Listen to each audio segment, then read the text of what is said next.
Right, we are rolling. What's up, people of the world? It's me again, Alex Warmer, aka AP3 Jumped, coming to you with another new Loud House episode review. And happy Halloween, by the way. So yeah, for this review and the SpongeBob Bow for Bikini Bottom reviews, since these are this year's Halloween specials, that's why I'm filming these particular videos in the dark. I mean, just for dramatic effect. I mean, I filmed in the dark before. Sometimes the lighting was just right, and other times where I filmed outside, there was no supporting lighting whatsoever. You couldn't see a darn thing. But now I'm getting a wee bit off topic. Let's get on to the review. Now, Tricked is this year's Loud House Halloween special. Last year there were several. Excuse me, I can't even talk tonight. Last year there were several Halloween episodes for the Loud House. All of them were pretty good. And this episode is the third half-hour special, which, let me tell you right now, the half-hour specials are some of the best the half-hour specials are some of the best Loud House episodes that there are. The Christmas special was a bomb.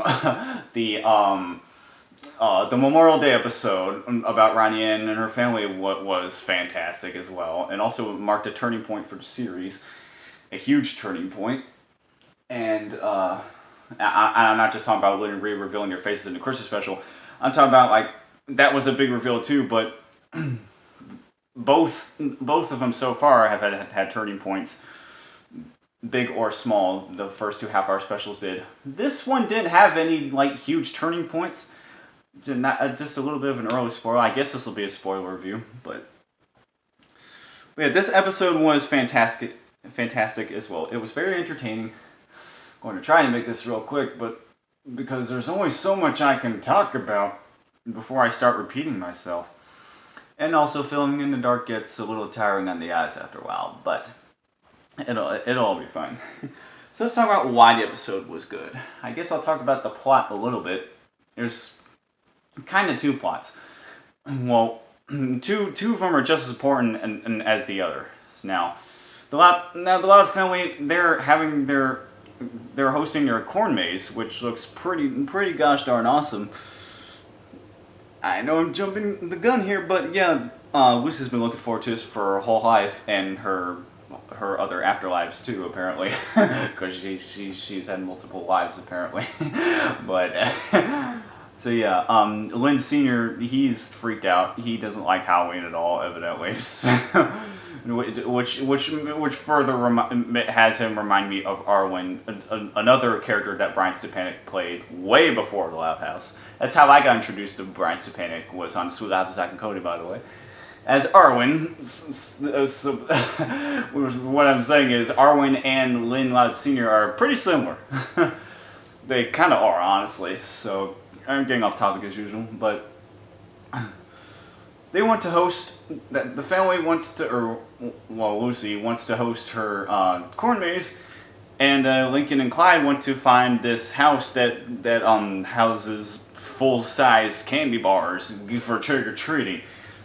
Like, I don't think even I have ever gotten to get any full-size candy bars whenever I ever went to trick-or-treating, so that's pretty darn remarkable, honestly. So they try to find it, and along the way they run into these two, like, what do I call them? These two hooligans who first appeared in the Loudest Yard. One of them has a crew cut, like, you know, brown spiky hair, and the other one has black hair, a bowl cut covering his eyes, much like other characters in the Loud House. And just like most of the band members of Your Favorite Martian, by the way. They all covered their eyes as well. I'll talk about them on a later date. But that's just a visual similarity those two things have. So yeah, Lincoln and Clyde run to them, and they tell them to go to Franklin Road, which is where they live. And they find the candy, and then Lincoln and Clyde find the candy. They get all the candy, hide it in dirt somewhere, some random spot, and once they come back, they find out that their town is vandalized.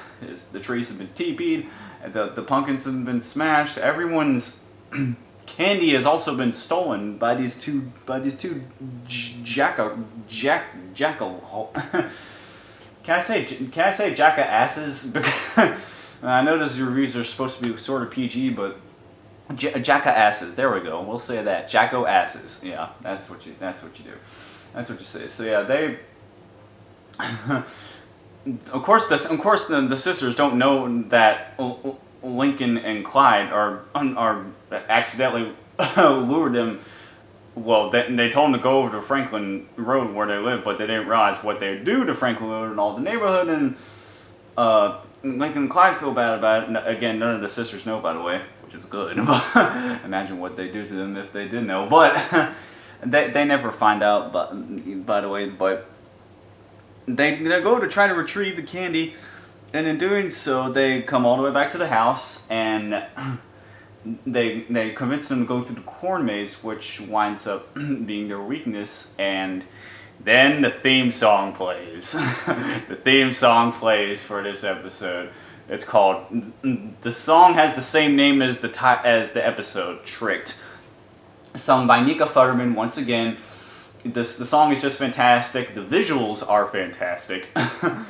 And for the music video itself, are some of the best visuals that we've seen in the show.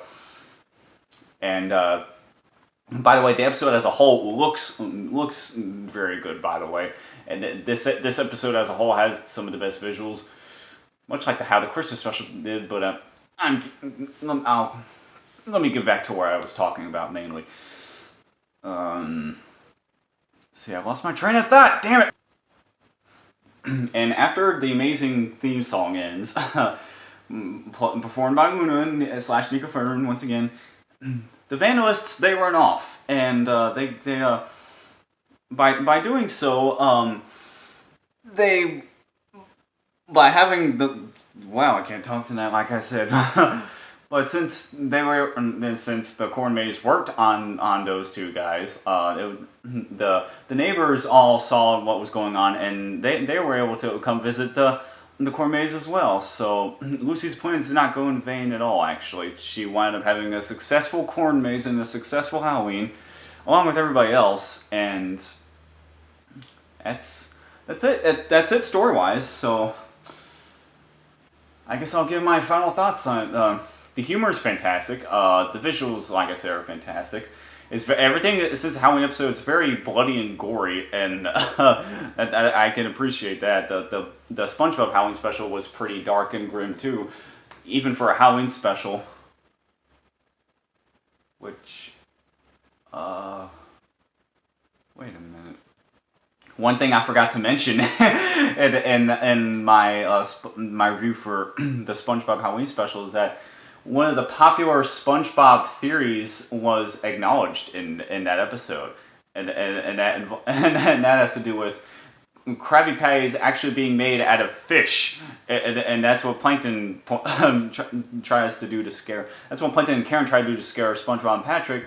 Mainly SpongeBob. It works on Patrick, obviously, but not SpongeBob. But yeah, it's cool that episode acknowledged a very popular fan theory that Krabby Patties are made of people. Or made up of the citizens that live in Bikini Bottom Fish. But yeah, this episode had dark. The Tricked had dark visuals as well, which is pretty neat.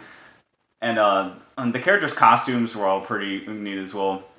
We finally get a reference to Abraham Lincoln, because who Lana dresses up as. Lola dressed up as Statue of Liberty. They have two other costumes. A mermaid and a pirate, and then their third costumes are Salt and Pepper Shaker, which may or may not be a reference to Mr. Salt and Mrs. Pepper from Blue's Clues. Maybe, I don't know. Everyone else's costumes are great too. I'd point them all right now, but that'd take me all night if I did that. But like I said, the episode is definitely as great as the other two half-hour specials, and definitely the best Halloween episode for the Loud House thus far. And can't wait for the rest of this week's episodes as well, in which one of them actually may or may not confirm the so popular theory for this show 2. This show just might acknowledge its most popular fan theory, just like what SpongeBob did for its Halloween special. I'm talking about not allowed, people. We'll see what the hell happens with that. If Lincoln actually is adopted or not, although I highly recommend you guys watch Channel Frederator's video on that. There's so much that goes into that. They talk about why Lincoln could be adopted, why his hair is white, this specific scientific odds of having a boy and a girl. They go into all this sorts of scientific detail about that. If you want to learn more about that theory, then watch that video by Channel Frederator. It was one of their first Loud House videos, actually. But yeah, that's the episode. I give the episode a 9.5 out of 10 because I don't really have any complaints about it at all, honestly. Can't wait for future half-hour specials in the future. Maybe the musical episode will be the next half-hour special.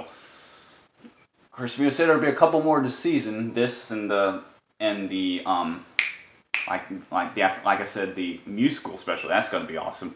And another half-hour special that we don't know about or don't know what it'll be about. But anyways. If you like this video, then don't forget to subscribe. Be sure to stay tuned for more Loud House episode reviews. And that's it. I'm Alex Homer, aka Through Jumped. Thank you so much for watching until the end. That's it for me, and I'll see you soon. Goodbye, and happy Halloween. You will be seeing this guy in this year's Halloween video, by the way. Just saying. Bye-bye. Trying to imitate Cackle from Donkey Kong Country 2. Let me try again. Yep.